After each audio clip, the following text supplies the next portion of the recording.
For the first time in American history, a former U.S. president has been convicted of a crime. Donald Trump is found guilty on all 34 criminal charges against him by a New York jury, officially making him a felon.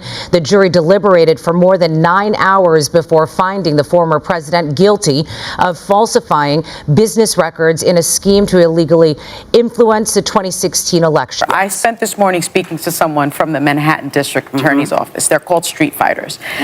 He believes that they will recommend a 1-year term in prison. And that is because when you spend a year in prison in New York or under, you serve in Rikers Island. Okay? Also,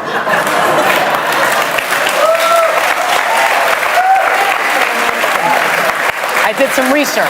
Right. The other thing I'd like to say is the other reason that they will do this is because he has shown an utter disregard for our institutions. Yes. And prosecutors, when you are recommending a sentence, you are not just recommending a sentence so that they can be rehabilitated or so that they can be punished. You're sending a message to the community that this is not going to happen again. Right. This is not okay. The other thing I want to say is that there's another thing that they will likely recommend is a 6-month split. 6 months at Rikers, and then the rest, 5 years, 4.5 years of probation. That is under the New York law. And 6 months at this table. Now, and finally, very quickly, when you violate parole, there's something called a VOP, a violation of parole, probation hearing. You have to show up to probation. A man with the temperament of a toddler cannot withstand all of the things that you would have to do to be on probation, and that means he could be sent back to Rikers. This is the time to stop him by voting him out once and for all. We don't want to wake up after the election saying, what, again? My God, what the hell have we done? We can't have that happen again. Yesterday was Memorial Day. It's a good time to reflect on how Americans fought and died so that we may enjoy the freedoms guaranteed to us by a democratic government. A government that, as President Lincoln said, of the people, by the people, for the people, shall not perish from the earth.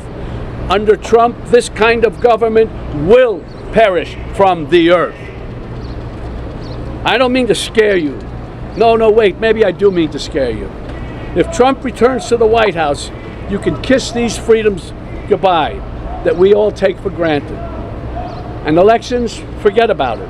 That's over. That's done. If he gets in, I can tell you right now, he will never leave. He will never leave. You know that. He will never leave. What does that mean? Is that the country we want to live in? Do we want him running this country and saying, I'm not leaving, I'm dictator for life? I hope this new ad campaign reaches outside the bubble to remind supporters of what a danger he is to our lives. This is not a threat. This is a reality. And that's why I've joined the Biden-Harris campaign, because the only way to preserve our freedoms and hold on to our humanity is to vote for Joe Biden for president. Really. We don't have a choice. On January 6th, while Republican lawmakers despicably tried to keep the loser Trump, in the White House, and Trump-inspired insurrectionists stormed the Capitol, brave men and women from law enforcement put their lives on the line to defend this country. Our democracy. They are the true heroes. These guys are the true heroes. They stood and put their lives on the line for these lowlives, for Trump. They lied under oath. They lied under oath. Right. Who lied under oath? What are you telling me? Those two traitors behind you. Excuse me? Those two traitors behind you. They lied under oath? That's right. What are you saying? They're traitors. They're traitors. I don't even know how to deal with you, my friend. I don't even know how to deal with you. Democrats, you are gangsters. You are gangsters. You're washed up. You're a little punk. You're a softy. You're a nobody. Your movie sucks.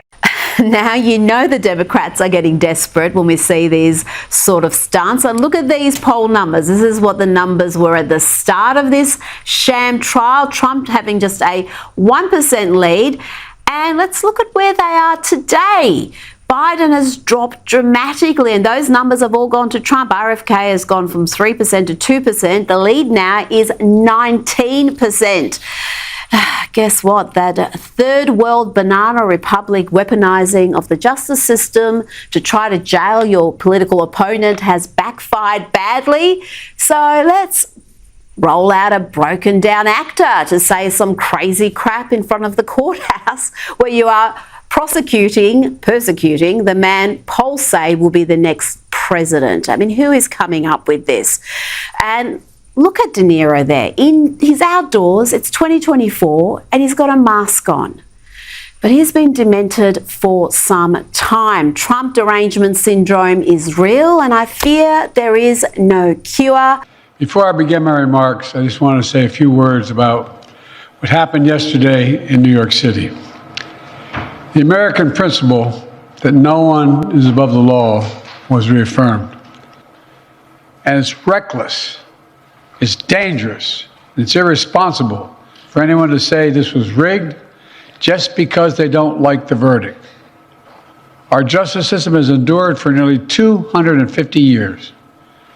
And it literally is the cornerstone of America, our justice system.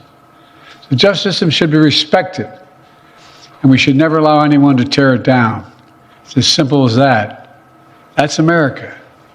That's who we are. And that's who we'll always be, God willing.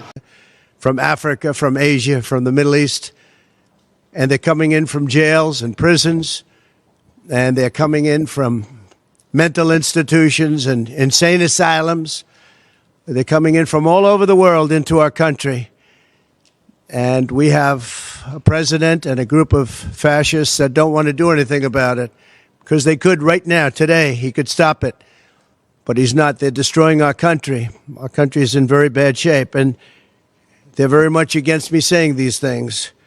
Let's discuss the persecution, conviction, crucifixion, and eventual resurrection of Donald J. Trump.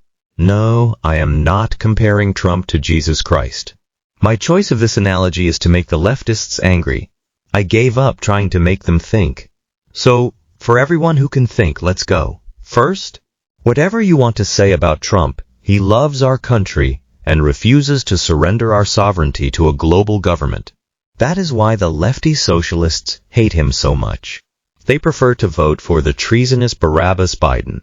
Robert De Niro's hatred of Trump is even worse. Like a rabid dog, he has gone insane to the point of frothing at the mouth and spewing poisonous spittle when he speaks.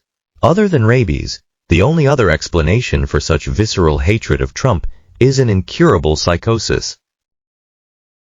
Another thing, De Niro's entire career consisted of reading a script somebody gave him. That is exactly what he was doing outside the courthouse, reading the hate Trump script that Biden's handlers gave him. He has never had an independent thought in his life. He knows nothing and is nothing. Does he and others not realize that the Biden criminal cartel, the CIA, the FBI, and the media are colluding to prevent Trump's election? Do they not realize that Trump is the only person who can stop the destruction of our country? Are they suicidal? When the country goes down, they go down too. Their riches won't last forever. I am talking about the invasion of millions of unvetted aliens, the destruction of our energy sources, the inflationary debt, the unending wars, and the deep state hijacking of the government to enslave us all. I am not saying Trump can or will save us, but he is our last best hope. De Niro and the media constantly prattle that Trump is a threat to democracy.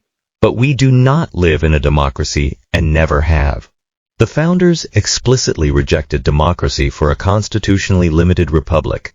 But thanks to a tyrant named Lincoln, who admittedly aspired to be an American Caesar, the Republican form of limited government ended with the War for Southern Independence, which, Orwellian style, was mislabeled a civil war.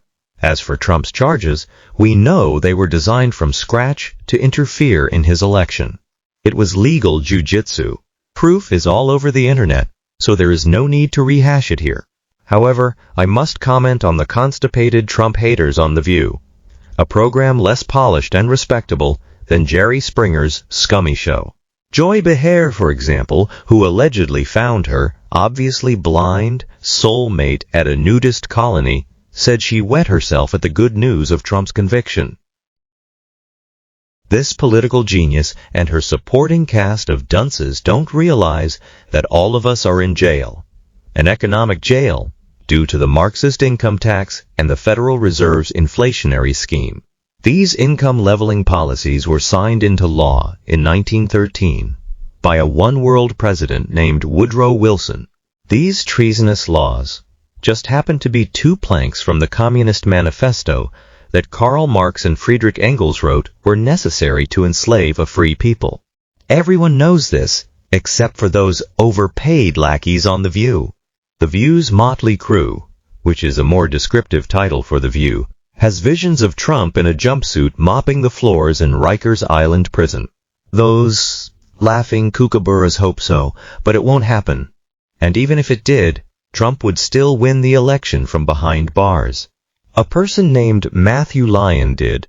I quote from an article at the 10th Amendment Center. Lyon was indicted on sedition charges on October the 5th, 1798, and arrested the next day.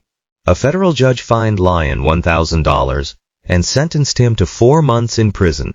He served time in a 16-by-12 cell used for felons, counterfeiters, thieves, and runaway slaves. Judge William Patterson, an avid nationalist and supporter of the Federalist Party, lamented the fact he couldn't impose a harsher sentence. Lyon won re-election while in jail by a landslide.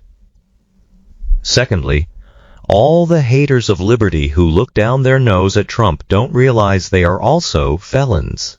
Not yet convicted, but felons nonetheless.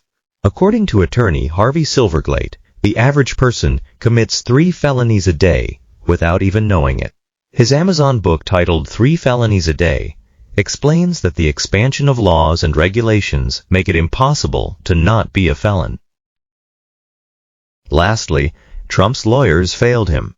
I would have shamed the jurors during the voir dire selection by asking potential jurors to raise their hand if they never committed a crime.